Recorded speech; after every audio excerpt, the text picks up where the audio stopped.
Hello guys, कैसे हैं आप लोग? तो दोस्तों आंसर की आप लोगों की आ चुकी है और आप लोगों ने देख भी ली होगी क्योंकि मैंने लगभग जो है काफ़ी टाइम पहले 2-3 घंटे हो गए तब आपकी आंसर की आई थी और मैंने आपकी वीडियो बना दी थी कि कैसे आपको डाउनलोड करनी है, कैसे आपको जो है चेक करनी है। मैंने मैच वाली वीडियो भी बनाई थी आपकी पूरी आंसर की को यहाँ पर खोल करके मैं अभी बता देता हूँ आपको। तो उसमें मैंने आपको बता दिया था कि कैसे-कैसे आपको मैच करनी है। लेकिन आंसर की में कुछ क्वेश्चन्स ऐसे हैं जिसके सामने आपके लिखा हुआ है ई, एफ, ज़ेड, सी, बी इस प्रकार की चीज़ें। जैसे आपके ऑप्शंस हैं तो ऑप्शन की जगह पे क्या लिखा हुआ आ रहा है आपका ये लिखा हुआ आ रहा है जैसे कि आप यहाँ पे देखेंगे, तो आपके सामने इस तरह से जैसे क्वेश्चन्स है आपका मान लीजिए ये चल रहे हैं आपके। तो यहाँ पे अगर आप देखोगे, तो जैसे ये 63 के सामने डी लिखा है जबकि 1, 2, 3, 4 में से कोई एक ऑप्शन होना चाहिए था, तो ये क्यों लिखा है? उसके अलावा जो है अब बात अगर मैं करूँ तो आपके नंबर की अगर मैं बात करूँ कितने नंबर आपके बढ़ सकते हैं इस वाली आंसर की के हिसाब से, कि आंसर की में जितने नंबर आपके मैच हो रहे हैं उसके अलावा उससे कितने नंबर जो है रिज़ल्ट जब आएगा, तो कितने नंबर आपके बढ़ सकते हैं और क्या सभी को कॉमन नंबर मिलेंगे या उसके लिए आपको कोई एक्शन लेना पड़ेगा? तो चलिए शुरू करते हैं वीडियो और मैं आपको सारी जानकारी देता हूँ। जितने भी नए स्टूडेंट हैं वो चैनल को सब्सक्राइब करके बेल आइकन दबा लो क्योंकि इससे आपका बेनिफिट होने वाला है बहुत ज़्यादा। सबसे पहला बेनिफिट तो ये है कि यहाँ पर आपको टीचिंग एग्ज़ाम से रिलेटेड सारी इन्फॉर्मेशन और सारी अप टू डेट सारी चीज़ें मिलती हैं। उसके अलावा क्लासेस आपकी पूरी कंप्लीटली आपको यहाँ पर मिलती हैं। और उसके अलावा अब मैं यहाँ पर आपका की चैलेंज करने वाला हूँ सभी के लिए मैं अपनी तरफ से। तो उसमें पैसे भी लगते हैं आपके वो मैं अपनी तरफ से लगाने वाला हूँ, आपको टेंशन लेने की कोई ज़रूरत नहीं है। जितने भी आंसर्स जितने भी क्वेश्चंस ऐसे हैं जिस पे चैलेंज करने वाले हैं, उन सभी के नंबर जितने भी नंबर बढ़ेंगे वो आप सबको मिलेंगे, जो-जो भी चैनल को सब्सक्राइब करेगा उन सभी के नंबर मैं बढ़वा दूँगा। तो जो लोग भी चाहते हैं कि मैं चैलेंज करके आपके नंबर बढ़वाऊँ, तो सभी लोग जो है वो लोग चैनल को सब्सक्राइब करके फटाफट से जो-जो चैनल को सब्सक्राइब कर लेगा उसके नंबर जो है यहाँ पर बढ़ेंगे कि कॉमन नंबर होते हैं जो सबको मिलने वाले हैं।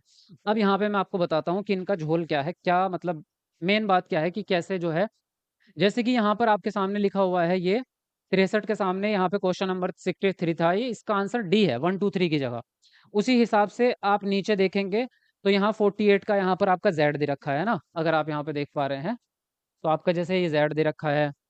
तो इस तरह से जो है आपके पूरे पेपर में कहीं न कहीं कई सारे क्वेश्चन्स ऐसे होंगे जिनके अलग-अलग से आंसर दे रखे हैं।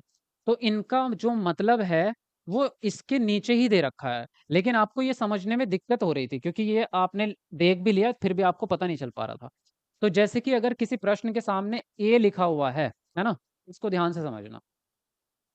अगर किसी प्रश्न के सामने उसका आंसर 1, 2, 3, 4 की जगह पे ए लिखा हुआ है, तो ए का मतलब होता है आपका कि उसका ए का मतलब ये है कि उस प्रश्न का या तो पहला ऑप्शन सही है या फिर दूसरा ऑप्शन सही है। यानी कि पहले और दूसरे ऑप्शन में से कोई एक ऑप्शन आपका सही है उसमें से। उसी प्रकार से अगर आपका बी लिखा हुआ है तो इसका मतलब ये है कि आपका पहले या तीसरे ऑप्शन में से कोई एक ऑप्शन सही है। जैसे 4 ऑप्शन होते हैं ना, ए-बी-सी-डी आपके 4 ऑप्शन हैं। लेकिन अगर उसकी जगह पे आपके बी लिखा हुआ है तो इसका मतलब है कि उसके 2 उत्तर सही मान रहा है, जो आयोग है, जो सीबीएसई है, वो उसका या तो फर्स्ट ऑप्शन मान रहा है या थर्ड मान रहा है। दूसरा और चौथा नहीं मान रहा। अब जब 2 ऑप्शन आपके सही मान रहे हैं, तो इसका मतलब ये है कि वो सटीक किसको कि कुछ बच्चे ऐसे होंगे जिन्होंने पहला ऑप्शन लगा रखा होगा, कुछ बच्चे ऐसे होंगे जिन्होंने तीसरा ऑप्शन लगा रखा होगा। तो वो किसको नंबर दे, तो इस पर डिसीज़न लिया जाता है बाद में। अभी फ़िलहाल इस पे डिसीज़न नहीं लिया गया।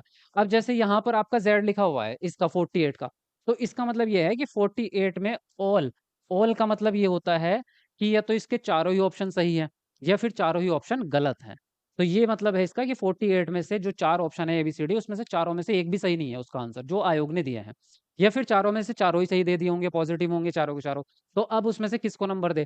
इसी प्रकार से अगर सी लिखा हुआ है, तो सी का मतलब है कि पहले या चौथे ऑप्शन में से कोई एक आपका सही होगा। उसी प्रकार से डी अगर लिखा हुआ है किसी ऑप्शन में, तो उसमें दूसरा या तीसरे ऑप्शन में से आपका सही होगा। अगर ई है, तो ई वाले में से दूसरा, सेकंड या फोर्थ में से कोई एक सही होगा और अगर एफ लिखा हुआ है, तो तीसरे या चौथे में से कोई एक सही होगा। तो इस तरह से नंबर कैसे मिलेंगे आपको? अब कुछ प्रश्न जैसे कि आपका डी ऑप्शन दिया है किसी का और आप लोगों में से किसी ने दूसरा लगाया होगा और किसी ने तीसरा लगाया होगा। तो इनको तो दोनों को ही कॉमन नंबर मिल जाएगा। लेकिन अगर किसी ने पहला लगा रखा होगा 48 का तो उसको नंबर नहीं मिलेगा।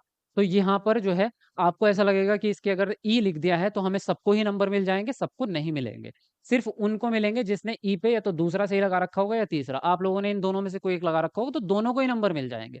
अब वो भी अभी पक्का डिसीज़न नहीं है कि दोनों को मिल जाएँगे या नहीं मिलेंगे। उस पे करेंगे हम की चैलेंज और उसके बाद में होगा आपका डिसीज़न। तो की चैलेंज के लिए आप लोग सपोर्ट करना, मैं आपको बता ही दिया मैंने। अब जैसे ऑल वाला जिस पे होता है, ये ऑल वाला जो ऑप्शन होता है, ये आपका सबको मिल जाता है। ये होता है कॉमन नंबर जिसमें चारों ही ऑप्शन में से अगर एक भी सही नहीं होगा, अभी इसकी जाँच होगी। अभी इसका ऐसा नहीं कि अभी जो है आपको नंबर मिल गए। अभी इसकी जाँच होगी कि ज़ेड वाला जिसका भी है ऑल वाला, तो मे बी कि इसका कॉमन नंबर सभी को मिल जाए। लेकिन अगर मैं इसकी बात करूँ टोटली कि ओवरऑल कितने नंबर आपके बढ़ सकते हैं, तो इसमें नंबर बढ़ने की जो संभावना रहती है वो 4 से 5 नंबर का रहता है इसमें। 4 या 5 नंबर का अंतर, क्योंकि 4 से 5 क्वेश्चन्स ही आपके 150 क्वेश्चन में से ऐसे होंगे जिन पे इस तरह के अंक की जगह न नुम ये आपके अल्फ़ाबेट से लिखे होंगे, एबीसीडी में से कोई सा भी लिखा होगा, तो 4 से 5 क्वेश्चन्स ऐसे होते हैं। तो यहाँ पर आपका कई बार ऐसा भी हो सकता है 1-2 नंबर घट भी जाए, लेकिन दूसरी जगह पे आपके 2-3 नंबर बढ़ भी जाए। तो मेबी ऐसा होता है कि 4 से 5 नंबर तक का अंतर आप लोगों के उत्तर में देखने को मिलेगा। आपके रिज़ल्ट में, आंसर की के बाद रिज़ल्ट में आपको 4-5 नंबर का अंतर मेबी, सबका नहीं होगा ऐसा। सिर्फ़ उन्हीं का होगा जो इस प्रकार के प्रश्नों में उलझेंगे। बाकी सबका सब पे फ़र्क नहीं पड़ने वाला, ठीक है? तो ये था पूरा का पूरा सिस्टम इसका, और आंसर की कैसे चैलेंज करनी है, उसके अभी पूरा पेपर चेक करना पड़ेगा। तब जाके आपका डिसीज़न होगा कि कौन से क्वेश्चन्स ऐसे हैं जिस पे हम चैलेंज करें। वो चैलेंज मैं करूँगा आपकी तरफ से, और आप सब लोग जो है चैनल को सब्सक्राइब कर लो ताकि आप सभी का फ़ायदा हो सके, है ना? चलिए, बाकी इस वीडियो में इतनी जानकारी देनी थी। मिलते हैं आपको नेक्स्ट वीडियो में। वीडियो को लाइक, शेयर कर देना, जहाँ पे भी आप करते हो, ग्रुप्स में, व्हाट्सएप पे, जहाँ पे भी, सब स्टेटस पे लगा देना उसको, ठीक है? मिलते हैं आपको नेक्स्ट वीडियो में। Bye bye, take care.